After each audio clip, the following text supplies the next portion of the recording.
магадгүй бага насны хүүхдүүд ч юм уу тийм асуудал үүслэх гэхэд эргээд нөгөө сэтгэл зүйн хувьд ингэ нөхөн сэргэж чаддгүй ингээл тэр насан туршийн болоо яваад идэг гэдэг.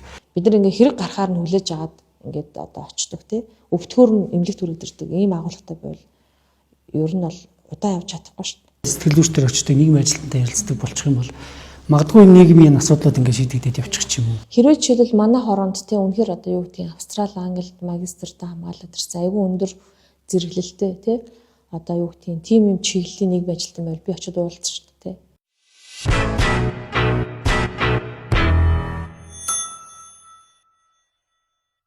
За тэгш үнцэг ярилцлагын нэвтрүүлгийн удаагийн зочноор улсын хурлын гишүүн Сарамжлал оролцож байна. За сайн байна уу? Та сайхан үйлчилж байна уу? Сайхан үйлчилж байна. Нийгмийн ажлын тухай хуулийн төсөл боловсруулад ажиллаж байна. Энэ хуулийн төслийг боловсруулах хэрэгцээ шаардлага нь яг юу байгаа юм бэ? Нэлийн олон хэрэгцээ шаардлага байгаа. За би хамгийн чухал 3-ыг зөвөр дурдж үзье. Нэгдүгээрт бол нийгмийн халамж хамгааллын үйлчилгээний бараг 80 гаруй хувийг яг гардан хүргэдэг хүмүүс бол нийгмийн ажилтнтай байгаа. Тэгэхээр энэ хууль нь өөрөө тэр үйлчилгээний чанартай хамаатай асуудал байна.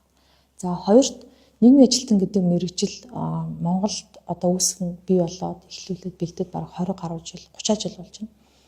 Ихэвчлэн хариу арга хэмжээний хэлбэртэй манад хүргэж ирсэн баггүй юу? Одоо нэг кейс арга хэмжээ болох одоо нэг үйл явдал болохоор газ очиж тусалдаг маягтай болсон.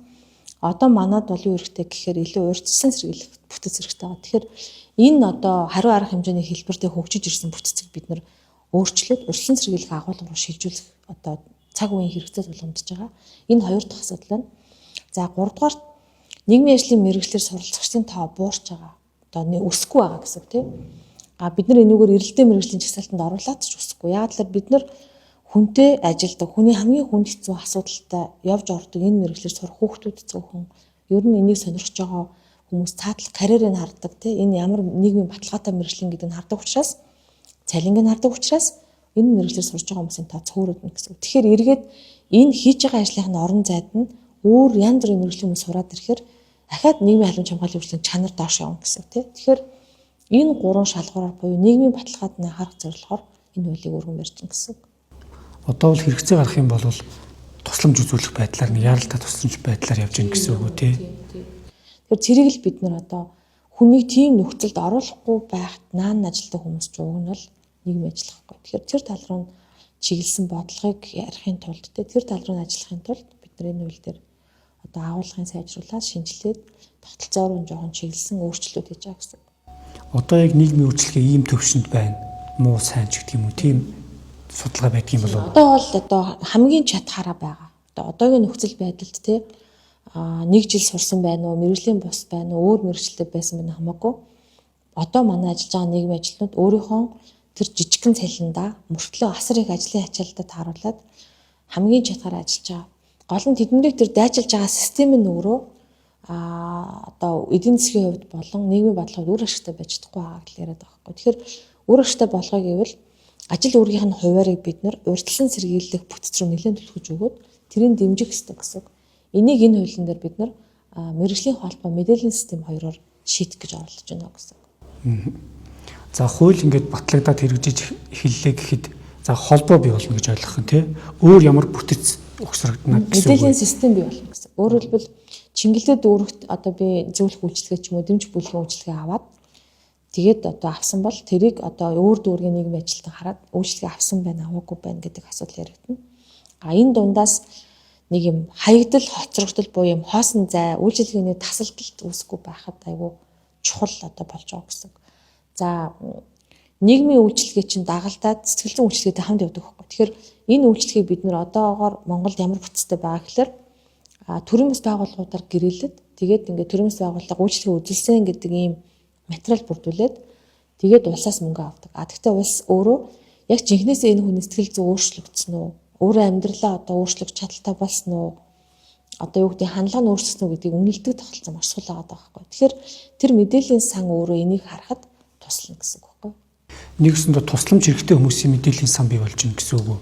Тусламж хэрэгтэй болон тусламж авсан. За тусламж авсны дараа ер нь юу болж байгаа вэ гэдгийг харах ийм мэдээлэл сантай болж байна. Нөгөө талд нийгмийн ажилтнууд өөрсдөө ёс зүйн одоо үүргээрээ олон улсын ёс зүйн стандартын дагуу тэр мэдээлэлээ оруулдаг хариуцлагыг нь бас одоо сайжруулж байгаа гэсэн мэдээлэл сантай болсон. одоо нийгмийн үйлчлэгээ гэхээр бас ерөнхий сонсогдоод байгаа тийм. Тэгэхээр яг энэ хуулийн дээр нийгмийн үйлчлэгээг хэн авах ёстой юм бэ? Авах хэсэг нь яг аль хүмүүс вэ гэдэг дээрс тодруулж хэлж өгөөч. За одоо байгаа нийгмийн үйлчлэгээ дээр чинь асрамжийн үйлчлэгээ, галдуу одоо мөнгөн үйлчлэгнүүд байна. Жишээлбэл хөгжлийн бэрхшээлтэй хүнд зориулсан улсаас өгж байгаа нийт үйлчлэгээний бараг одоо 90% нь мөнгөн үйлчлэгээ байна. Төлөөний хөнгөлөлттэй группийн мөнгө, халамжийн одоо зардлуудын мөнгөн үйлчлэгээ байгаа. Тэгээд яг мөнгөн бос буюу тэр хүний хөгжүүлдэг, сургадаг одоо нэг үзэл бодлын өөрчлөгддөг тий бие даан амьдрахад тусалдаг үйлчлэгээ маш бага байгаа. Төрийн бас байгууллагуудаа гэрээлэх болчиход байгаа байхгүй. Гэтэл тэр төрийн босд нь нөгөө жинхэнэ үйлчлэгээ үзүүлэгч нар байгаа байхгүй хоёр нэргэлзээтэй. Яг байдаг төрийн бас байгууллагууд нь цөөхөн гэсэн. За байгаад үйлчлэгээ авч байгаа тэр өртөг нь маш жоохон бага байгаа гэсэн үг байхгүй. Тэгэхээр энэ дээр бол гол хариуцж байгаа одоо Японы жишээл Солонгос ч юм уу нийгмийн үйлчлэгээ сайн орнууд яадаг вэ гэхээр төрөөс үзүүлж байгаа нийт тэр үйлчлэгээнүүдийнх нь 60% нь бараг мөнгөн бос үйлчлэгээ байгаа байхгүй. Сургалтанд хамруулах, дэмж бүлгийн зөвлөгөөнд оруулах, дасгал хөдөлгөөн засалтаа очиж суучдаг ч юм уу тийм. Мөнгөн босоор ингээд шийдээд нөгөө хүнээ хөгжүүлээд яваад байгаа байхгүй. Тэр нь өөрөө баялаг бүтээдэг болон ажил хийдэг болон сургууль зурдаг болон тийм. Гэтэл манай болохоор мөнгө өгөөд орхичоор нөгөө мөнгө нь өөрөө нөгөөнийхөө одоо яг нэг юм амь зуулганы хэрэгцээнд нь зарцуулагдаад л эсвэл нэг таяг тэрэгнэр болоод ингээд дуусаад байгаа болохоос яг энэ нөгөө одоо оюун бодолтон ч юм уу тий боловсралтын ч юм уу хувийн хөгжил рүү чиглэсэн үйлчлэгээ болж тэгж үр дүнтэй байж чадахгүй байна л гэж үздэг байна. Энийг бид нэр тэр олон нийтийн оролцоонд тушгилсан үйлчлэгээ гэдэг нэртэйгээр төр хөгжүүлж байгаа. Гэхдээ үнэлгээнд дээр бол мониторинг дээр нь дандаа ийм дүгнэлт гардаг байхгүй. Мөнгөн бас үйлчлэгээгээ чанаржуулъя гэдэг. Чанаржуулах түлхүүр нь үйлчлэгийг хүргэж байгаа хүнийгээ бид нар стандартчилж одоо зөв болгож өгөхгүй бол нэгдүгээр хоёрд үйлчлэгийг нь зөв болгох хэрэгтэй. Тэгээ энэ хоёр дээр чинь тэр нийгмийн ажилтны яг голд нь ингээд байгаад байгаа байхгүй. Тэр утгаараа энэ мэдээллийн сан болон мэрэгжлийн холбооны асуудлууд бол нэлээд нэмэр болно гэж бид нар үзэж байгаа. Дахиад нэг жишээ хэлэхэд эмнэлэг жишээлбэл одоо хүн ингээд явж байгаад нэг одоо юу гэдэм дээр амьдралын асуудлаас болоод ослог гэмтэл орчлоо. Хөгжлийн бэрхшээлтэй боллоо. Тэнгүүд тэр хүнд эхний 6 сар яах вэ гэдэг асуудал байгаа байхгүй. Эхний 6 сар сэтгэл зүйн асуудал, нийгмийн даатгал, мөнгө төгрөгийн асуудал тийм. Нөгөө одоо эвдэрсэн хэмгэрсэн биеийн эргэн сэргийг асуудал, хөдөлгөөн заслын асуудал, хоол ундны асуудал. Энэ бүх хэмжээ өөрөө эмнэлэг дээр байдаг нийгмийн ажилтнуудын оролцдог баг зохион байгуулдаг байхгүй. Гэтэл энэ бол хуулийн одоогоор ямар ч хуулийн аль ч заалтанд огт байхгүй зүйл байна. Тэгэхээр нийгмийн ажлын тухай хууль дээр бид нар энийг эрүүл мэндийн тухай хууль руу заалт оруулснараа дагалдах одоо журам дүрм гаргаж өгснөөрөө эмнэлгээс гарахтаа одоо эсвэл одоо тэр эхний 6 сард жишээлбэл яаж одоо юу гэдэг 2 хүлтэй амьдрдаг гэсэн хүн яаж 1 хүлтэй амьдрахын гэдгийг зааж өгөхөд те юу идэх юм. Дээрээс нь арга гэрийнх нь хүмүүс яаж харьцахыг нь тусалж дэмжиж ингэж холбож өгснөөрөө тэр хүн эргэн хөл дээр босгох байхгүй. Тэгэхээр энэ тогтолцоо огт байхгүй ингээд болчиход байна л та. Тэгэхээр энэлүүл жишээлбэл нийгмийн ажлуудын оролцоо нэлээ одоо сайн оролцож өгчөж бид нар өнөөдөр халамжаас хөдөлмөрт гэж ярих хэрэгтэй болчиход байгаа гэсэн үг. Ер нь бол зөвхөн нэг нийгмийн эмзэг хэсэгт ч юм уу ингэж хязгаарлахгүйгээр бүх салбарт нийгмийн ажилтнуудын оролцоо тэр тогтолцоол бий болж бүрдэх нь гэж. Хорих одоо хууль сахиулах салбар байна, сургууль байна, эрүүл мэндийн салбар байна, хүүхд хамгаалал байна, хороо байна. За хөгжил гэдэг бид нар хөгжлийнх гэж нэрлэжээд байгаа мөртлөө хөгжлийн үйлчлэгнүүд нь бас л мөнгөн тий сургалтын хамруулсныхаа хөгжил гэж ойлгоо яваад байна шүү дээ. Тэгэхээр бид нар энийг яг хөгжүүлж байгаа юм шиг хөгжүүлмээр байгаа. Тэгэхгүй ингээд нэг сургалт зарлаа суугаад нөгөө хорооноос сургалт хийж байгаа хүн өөрөө мэржил биш үж болно. Тэнгүүд тэр нь яг сургалтанд суугаад би яг хөгжөөд ажилд ороод одоо ингээд ахиу гэд үнэлдэг үнэлгээ ерөөсөй байхгүй байхгүй. Бид нар энэ үнэлгээг өнөөдөр нийгмийн ажилтнуудын тэр хүргэж байгаа үйлчлэгийг бүртгэжээж бид нар үйлчлэгийг үнэлэх боломжтой болно гэсэн. Тэгэхээр эргээд мэдээллийн саналга орж байгаа байхгүй. Хуулийн төслийг ингээд харж байхад нийгмийн ажилтнуудаа бэлтгээд те тэгээд магадгүй хуулийн этгээд тэр үйлчлэгийг хүргэх юм бол сонгон шалгаруулалт зарлан ч гэдэг юм уу. Ийм тодорхой залтууд байгаадсэн те. Яг гоо одоо зүгээр ийм юм руу орохоос аргагүй болчихлоо л та. Мэргэжлийн холбоо байгуулалт гэхээр мэргэжлийн холбооны өнөөдрийн Монголд байгаа хамгийн одоо хөгжсөн бүтцэл хуульчдын холбоо байна. Аялал жуулчлалын мэргэжлийн холбоо баг жишээ аваад үзье. Энэ мэргэжлийн холбоод болохоор ягаад одоо оршин тогтнодог вэ гэхээр өөртөө гишүүнүүд татвартай. Тэгээд ихэнх төрлийн үйлчлэгээ үзүүлдэггүй болчиход байгаа. Бидний одоо байгаа нийгмийн ажилтнууд маань бол 82% төрийн үйлчлэгээ үзүүлдэг, төрд ажилладаг болчиход байгаа. Тэгэхээр төрөөс ажиллаж байгаа нийгмийн ажлын мэргэжлийн холбоо үүснэхээр энэ чинь ингээд болохгүй болох гэдэг юм концепцийн хувьд жоохон зөрүүд байгаа. Тэгэхээр энэ дээр бид нар ямар гаргалгаа байж болох вэ гэхээр магадгүй ер нь бид нар тэр нөгөө олон нийтийн оролцоонд түшиглсэн үйлчлэгээ үзүүлж байгаа тэр нөгөө төрийн босууд байт юм уу мэргэжлийнхэн өөрсдөө тэрнлээ илүү бараг төлхөө оролцож энэ мэргэжлийн холбоонд бүрдүүлж оролцох хэвээр одоо эрх зүйн нөхцөл бүрдүүлж өгч байгаа гэсэн. За нөгөө талд магадгүй одоо энэ хороо халамж дээр байгаа нийгмийн ажилтнууд магадгүй одоо хэрэв мэргэжлийн нэг байвал буюу одоо бидний яриад байгаа ихтэй сургууль төгссөн 4 жил болсон одоо гадаадд сураад ирсэн хүмүүс энэ төр биш. Тэд нар хуваараа үйлчлэгээнүүдээ үзүүлдэг, гэрээгээр үзүүлдэг болох боломжтой байхгүй. Ер нь бол гэрээгээр тий. Тэгжээч яг жихэн нийгмийн ажлын үйлчлэгээ хөгжих бололцоотой болно гэдэг. Тэгвэл төр өөрөө нийгмийн ажлын үйлчлэгээ үзүүлэх гэж үүлээ үзэж хүн сурах гэж нэг жил ажилласан хүнээ сурах гэж ингэж яв хачаал ингээд холбоо одоо бараг буурах хэвээр. Гэхдээ тэр нийгмийн ажлын үйлчлэгийнхаа өртгийг болон чанар дээр нь маш өндөр шаардлага тавьдаг байх хэрэгтэй байхгүй.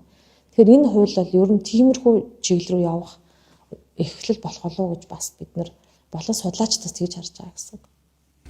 Тэгэх юм бол нөгөө нэг мэрэгжил сонгоод өгөөч гэвэл эрэлттэй мэрэгжилд оруулаад идэг. Тэр асуудал бас давхар шийдэгдээд магадгүй хуваараа ингээд нийгмийн ажлын үйлчлэгээ эрхлэх юм бол одоо ашиг орлого олдог ч юм уу тодорхой хэмжээний тий бизнес болгоод явах тэр боломж бүрдэж зах зээл бас бий болох нь л. Ер нь бол тий. Нөгөө талаа энэ чинь өрсөлдөөн байл. Хоёр тэгвэл Япон Солонгос энэ яг тийм байхгүй. Яг ингээд certified буюу нөгөө нэг одоо манайхаар бол магадлагдсан тий мэрэгжлийн хүмүүс өөрсдөө ингээд ахиж дэвшээ явдаг. Зарим нь ингээд дэвшээд зөвлөх үүрэгтэй супервайзер хийгээ явдаг тий. Ийм байгаа. Гэхдээ нөгөө талд нэг бас нэг асуудал байгаа нь хүн амын тооцоон эдийн засгийн хувьд хүнд байгаа үед тий энэ хэр боломжтой вэ гэдгийг бид нар одоо ярилцах хэрэгтэй болж байгаа гэсэн. Хуулиа одоо хэлцэх үеэрээ их хурал дээр бид нар хэлцэнтэй тэр үедээ ярилцаад салбарын бодлогоо болон алсын хараа тэгээд одоо ер нь энэ хүн амын ядуурлын өнөөгийн нөгөө өсөлт бууралт нийгмийн эмзэг бүлгүүдийн хэрэгцээг харж чаад бид нар энэ дээр ер нь бол зарчмын хувьд бол энэ шилжилт рүү яаж одоо хор үнэл багтаар орох вэ гэдгийг бас ярих хэрэгтэй гэсэн. Тий. Бусад орнуудад тэгжил хөгжсөн байгаа. Тэгэхээр бид нар тэрнээс өөр бараг одоо магадгүй бид нар ер нь бол цаг хугацаанд тийшээ явна. Гэхдээ эрт дөө орой юу те хэр өвдөлттэй одоо болох уугүй юу гэдэг асуудлыг бол ярилцгал болчиход байгаа юм л та. Одоо жишээ нь сүүлийн үед ингээл хүчирхийллийн сэдвүүд их гардаг те. Энэ дээр ер нь бас ингээл өмнө хүчирхийлэлд өртсөн энэ чиглэлээр нэвтрүүлгийг явж хахад магадгүй бага насны хүмүүс ч юм уу тийм асуудал үүслэх гэхэд эргээд нөгөө сэтгэл зүйн хувьд ингээ нөхөн сэргэж чаддгүй ингээл тэр насан турш юм болоо яваад идэг гэдэг асуудал байнга гардаг штэ. Жишээлбэл энэ асуудал одоо нэг жишээ шийдэгдэх боломж ус бүрдэнэ гэж. Тийм. За жишээ аваад үзэл да. Яг уу зарим одоо ардчилсан орнууд гэж яриа тий гайгүй орнуудад гэх юм уу та одоо осолд хүн машин барьж байгаад аваар ижлээ. Тэрний дараах ингээ шокнд орж байгаа юм. Тэрний дараа заавал сургалтын суужиж эргэж машин барих эрхээ авдаг. Маад бол тийм байхгүй шүү дээ. Торгуулаа төлөөд хоёр талдаа ярилцчаад дараа нь дахин машины барь авчдаг. Гэхдээ тэр хүнд нэг юм төгшөөрийн юм үлдсэн байж болно тий. Хэдийгээр ингээд айхтар одоо амь нас эрүүл мэнд хор өнөл шиггүй ч гэсэн сэтгэлийн хор бол үлдсэн байгаа. Тэрэн дээр бол ингээд тэр сургалт өгдөг. Тэр сургалтын дээр нийгмийн ажилтнууд орждог байхгүй. Оролцоо орждог гэсэн. За тэгвэл хүүхдийн хүчирхийллийн асуудлыг өнөөдрийн байдлаар аваад үзэхээр одоогийн байгаа манай хууль болохоор хүүхдийн хүчирхийллийн асуудал үүсэхээр нийгмийн ажилтнууд оролцсон 108 дээр. Гэхдээ тэр нь гэр бүлийн болон урах төрлийн хамааралтай кейс дээр л орж ирдэг гэсэн. Хүүхд хамгааллын тухай тэр нөгөө хамтарсан баг гэдэг ажиллаж байна. Тэд нар яг тэр кейс үүсээд хэрэг үүсээд ингээд яана энд нэг хүүхд одоо асуудал үүсчихдээ тэгэхээр хамтарсан баг нь ажиллаад тэгээд ямар хор үнэл үүсв үүд дээр нь зориулаад хүүхдтэйгээ ажилладаг явдлаа. Тэрнээс өмнө нь энэ хүүхэд ер нь эрсдэлтэй байсан биш үү? Урьдчилаад энэ аймаг дүүрэг дээр хэдэн хүүхэд ер нь хараа хяналтгүй байна. Ямар асуудал байна гэдгийг судалснаа ер нь жоохон ингээд зарим нэг шинж тэмдэг байвал аливаа энийг тгий гэдэг энэ процесс нь манад аягүй сул болчиход байгаа байхгүй. Тэгэхээр энийг бид нэр сайжруулахын тулд тэр нийгмийн ажлын хуулиндаа нийгмийн ажлын үйлчлэгээ гэж юу вэ гэдэг дээрээ урьдчилан сэргийлэх нөхцөл байдлын үнэлгээ байх ёстой. Нийгмийн ажлын үйлчлэгээ үзүүлж байгаа хүн бол мэргэжлийн байх ёстой буюу тэр процессыг нэлээд тусгаж өгөөд тэгээд тэр хүүхд хамгаалал гэр бүлийн тухай хуулиуд дээрээ ийм процессор явна гэдэг нь холбож хүмүүгээр зааж байгаа гэсэн. Ядаж нэг урт хугацаанд тогтвортой байдаг ч юм уу тэр нэгээд. Тэгэхээр тэр мэдээллийн сандар чинь нөгөө хүний профайл үүсэж байгаа юм. Нэг хэрэг одоо хэрэг гэж ярих юм уу? Одоо эмнэлгээр бол стор үүснэ тий.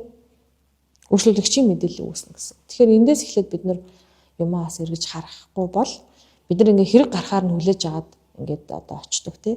Өвтгөр нь эмнэлэгт хүрэгдэрдэг ийм агуулгатай байвал ер нь бол удаан явж чадахгүй шүү дээ. Улам л одоо хүн амын эдийн засгийн ачаал нэмэгдэл яваад байгаа байхгүй. Дээрээс нь халамжийн дагуу халамжаасаа гарахгүй шүү дээ. Үр дүнг ер нь юу гэж төсөөлж байгаа вэ? За энэ хууль батлагчлаа гэхэд ер нь ийм болчихосоо гэдэг төсөөлөл үр дүнг юу гэж харж байгаа вэ? Тий, ер нь бол ингээд хүмүүс өнөөдөр одоо сэтгэл зүйчдэр очиж нийгмийн ажилтан дээр очиж өөрийнхөө амьдралыг яах вэ гэж ярьдаг болох хэвээр. Өнөөдөр бол бид нар ингээд жоохон эвгүй хэлэх юм бол аливаа амьдрал дээр ингээд асуудал тулгархад найз нөхдөйгөө уулздаг тий. Зарим нь гэр бүлээрээ ярилцсан, зарим нь мэрэгэн лам өндөр очино. Ер нь нийгмийн ажилтнтай нэг ярилцаад үзье. Би яг юу ямар асуудал байна? Сэтгэл зүйчдэр ярих гэдэг хандлага зөвхөн байгаа. Тэгэхээр энийг бид нар ингээд гадаадад жишээлбэл одоо би нийгмийн ажилтнтайгаа ярилцъя, хуульчтайгаа ярилцъя гэж сэтгэл зүйчтэйгээ ярилцъя гэдэг л юм болох хэвээр. Тэгжээч хүн бүрэн одоо би даасан хүн, би хүний өөрийн хариуцлагатай хүн болно шүү дээ. Тэр хүн ямар одоо эрүүл мэндийн асуудалтай бас үл хамраад хүн өөртөө хэрэгтэй байгаа зүйлээ одоо хаанаас авах мэддэг болох хэрэгтэй байхгүй. Тэр нь жишээлбэл энэ нийгмийн ажлын энэ үйлчлэгээ гэсэн. Одоо сэтгэл зүйн үйлчлэгээтэй уялдаатаар. Тий. Тэгэхээр ер нь бол одоо юу гэдэг нэг 10 жилийн дараа ч юм уу те ер нь бол 10 жилийн дараа 20 хүрэх хүүхдүүд жишээлбэл сургуулийн мэргэжил сонгоод мэргэжлэрээ сурж байхдаа ч юм уу нийгмийн ажлын мэргэжлийн дадлага аль одоо холбооны нийгмийн ажилтнтай хийх вэ гэдгээ ингээд хардаг те. Тэд нар тим кейсийг ингээд шийдвэрлсэн байна гэдээ явдаг байх хэвээр. Нөгөө талаасаа хүүхдийн хүчирхэл буурах хэвээр. Халамж авж байгаа хөдөлмөр эрхлэх сонирхолгүй те одоо ингээд халамж авдаг ийм ажил мэргэжилгүй хүмүүсэнтэй бас буурах хэвээр. Ажилгүйдлийн төвшин буурах хэвээр. Энэ хуулиар хэрвээ ингээд яг энэ жинхэнэ нийгмийн ажил ингээд нийгмийг эмчлээд эхлэх юм бол ажилгүйдлийн тав буурах хэвээр. За дээрэс нь ажил хийдэг хөгжлийн мөрчлөлтэй хүний тоо олон болох хэвээр. Одоо бол маш бага байгаа байхгүй. Өө яшиг гарахаар гэмт чинь намайг хүмүүс тэгж ялгарлан гадуурлах би ажилд орохгүй гэд гэртээ сууж байгаа хөгжлийн мөрчлөлийн зөндөө байгаа. Гартаа хөлтөө явах боломжтой мөртлөө. Тэгтээ нэг тодорхой хэмжээний энэ нэг хаа нэгтэй жижигхэн бэрхшээлтэй тий. Тэрийг ингээд том болгож хардаг. Гэтэл нийгмийн ажлын үйлчлэгээ чи яадаг вэ гэхээр тэрийг өөрт нь засаж өгдөг байхгүй. Бараг одоо тэр хүнийг нөгөө идэвхгүй байлаас нэвтэ болгож өөрийнх нь хариуцлагыг өөрүүлдэг ийм тогтолцоо хэрэгтэй гэсэн. Тэгэхээр өнөөдөр бид нар энийг бүгднийг багш нарын нуруунд дээр тавьчаад орхиод байгаа. Гэтэл багш бол хичээлээ заагаад, шинжлэх ухааныг заагаад, сурах арга барил зааж байгаа бол нийгмийн ажилтнууд бол арай өөр буюу амьдрах ухаанд та сургадаг. Тэр тогтолцоог бэхжүүлдэг мэргэжлүүд байхгүй. Сургуулийн нийгмийн ажилтнууд жишээлбэл тэр гэсэн. Ер нь нийгмийн сэтгэл зүйн асуудалтай байна гэдэг чинь бас нэг талаас нь үнэн юм шиг те. Бид нар юус нь дотгошоогоо ингэж хандаж чаддгүй, өөрсдийг дотроос эмчилж чаддгүй. Тэгэл бүгэн бухимдсан хүмүүс ингээл байгаад шүү дээ одоо тий. Энэ үг ингээд дотроосоо ингээд өөрсдөө тий шинжлэх ухаанчаар сэтгэл зүйчдэр очдог нийгмийн ажилтнтай ярилцдаг болчих юм бол магадгүй нийгмийн асуудлууд ингээд шийдэгдээд явчих юм уу? Хэрвээ жишээлбэл манай хороонд тий үнэхээр одоо юу гэдгийг Австрали, Англид магистртаа хамгаалаад ирсэн айгүй өндөр зэрэглэлтэй тий одоо юу гэдгийг тим юм чиглэлийн нийгмийн ажилтан байр би очиод уулзсан шүү дээ тий. Би нэг ингэсэн хүүхдтэйгээ нэг юм асуудал гараад байна яах вэ гэдээ уулзсан шүү дээ. Гэтэл өнөөдөр тэр нөхцөл нь бүрдэг байгаа. Нөгөө тал цэвэр сэтгэл зүйн үйлчлэг бол нэлээд юм чи юм хувийн үйлчлэг байхгүй сэтгэл зүйч нь. Тэгэхээр маш үнэтэй байдаг. Тэгэхээр нийгмийн ажилтнууд бол сэтгэл зүйн тэр үнэтэй үйлчлэгийг бодвол олон хүнтэй тойрцуулж агаад ядчил дэмжих бүлгийн үйлчлэг зохион байгуулдаг байхгүй. Одоо эмнэлгээс гараад жишээлбэл бид нар одоо 5-6 жилийн өмнө хавдар судлалын төвдөр хөхний хавдарт орсон эмэгтэйчүүдийн дэмжих бүлгийн үйлчлэг зохион байгуулж байгаа. Тэндээ бид нар хоорондоо ярилцаад хоолоо яаж зохицуулж байна. Шүн орой ингээд талаар өвтгөр яаж ин гэдэг юм ярьж байгаа. Тэрийг эмч ярих цаа байхгүй.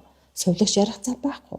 Сэтгэл зүйчид тусдаа нэг өдөр хурж ирээд сургалт хийхэд нийгмийн ажилтнууд тэр сэтгэл зүйчид заавар өгөөд за манай дэмжих бүлэг нэг иймэр хүмүүс байгаамаа та нэг ингээд өгөөч гэдэг нийгмийн ажилтнууд тэр хийж байгаа. Сэтгэл зүйч тэгэхээр өөрөө хурж ирээд сургалтаа хийж байгаа байхгүй.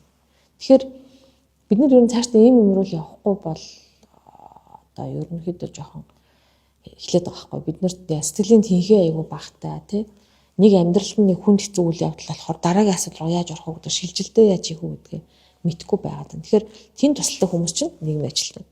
Тэгэхээр бид ингэж харж энэ мэргэжлийг хүүхдүүд сонгоод тэгээд сурах гэхлээр нөгөө нийгмийн баталгаа талаас айгу муу байгаа байхгүй. Муу нэртэй тий бараг л урлагийн үйлчлэг зохион байгуулалт, бараг л хамаг олон нийтийн ажил зохион байгуулалт, ивент хийдэг, бараг л одоо ноход мардаг мотчиг ингэ болчиход байгаа. Тэгэхээр энэ чинь мэргэжлүүд хэн сонгох юм байхгүй.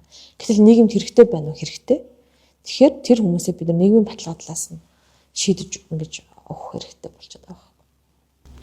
Одоо хуулийн төсөл боловсруулах явц нь ямар шатндаа явж байна? Бид сая өнгөрсөн намрын чуулгаар хуулиа өргөн барьсан байгаа улсын хурлын. Одоо хаврын чуулганаар өргөн барих тухай одоо ярилцъя гэдэг ийм хилцэлгийн процесс явна. За 1-2 удаа хилцээд тэгээд ажлын хэсэг томилогдно. Тэр ажлын хэсгээр нь бусад улсын хурлын гишүүд ороод цаашаа аваа явна гэсэн. Хаврын чуулганаар хилцүүлж амжих хилцэн. Тэгэхээр хаврын чуулганд хилцээд батлах болов гэж батлана гэдэг ийм бодолтой байгаа гэсэн. За төгсгөлд нь манай ярилцлагын нэг уламжлалт асуулт байдаг. Энэ асуултыг асуугаа тэгээд өндөрлөе. Та парламентын гишүүний хувьд Монголын парламент ил тод хариуцлагатай ажиллаж чадж гэнэ үү гэдэг дээр ямар байр суурь бодолтой явдаг вэ? За ил тод гэдэг дээр би мэдээллийн хүртээмжийг бас одоо нэг индикатор болгож яриа. Тэрний юу вэ гэхээр парламентаас гарч байгаа аливаа шийдвэр парламентын үйл явцуудыг хүн зайнаас болон хөгжлийн бэрхшээлээс үл хамааран авах хэрэгтэй байгаа.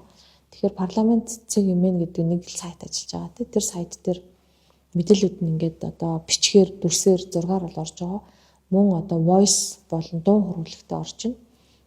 Мөн бид нар одоо парламент дээр ерөөсө гишүүдийн хийдэг ажил бол хууль тогтоодог. Тэр бичиж байгаа хуулиуд нь үндсэн хуулиас жишээ авч ингэж явдаг. Үндсэн хууль нь ингэж заасуушаас энэ хэрэгтэй байна гэдэг. Тэгэхээр энэ агуулгаар нь хэрвээ ярих юм бол бид нар үндсэн хуулиас саяхан брэйл болон дуу хөрвүүлэгтээ ингэ болгосон. Энэ хэмжүүрээр ярил энэ бол болж байна гэж үзнэ. Нөгөө талд бид нар ил тодыг зүгээр одоо юу гэдгийг Чингэлтэй дүүргийн нэг одоо 17-8 хороонд байгаа 60 настай эмэгтэй ер нь парламент юу гэдэг юм бэ гэдээ ороод харъя гэвэл тэрэн дээр бол одоо баталгаатай бол хэлж чадахгүй байгаа. Яг бол энэ парламентаар болж байгаа мэдээлэл олон суугаар дамжихгүй байгаа. Тэгэхээр магадгүй одоо тэр имэн Facebook дээр тэр эмэгтэй Facebook хэрэглэдэг бол Facebook-аар нэг гишүүний миний мэдээллийг бол авчаад болж байна гэж үзэж байгаа бол бусад 125-ыг нь авчдаггүй байгаа ш. Нэг ил тод биш гэж хэлнэ. Тэгэхээр ил тод байдал дээр бол би яг 1-5 гэсэн дүнтэй авах юм бол 3 гэсэн дүнтэй авах. За баярлалаа танд. За баярлалаа. За тэгш үнцэг ярилцлагын нэвтрүүлгийн удаагийн зочноор улсын хурлын гишүүн Саранчулуун оролцлоо.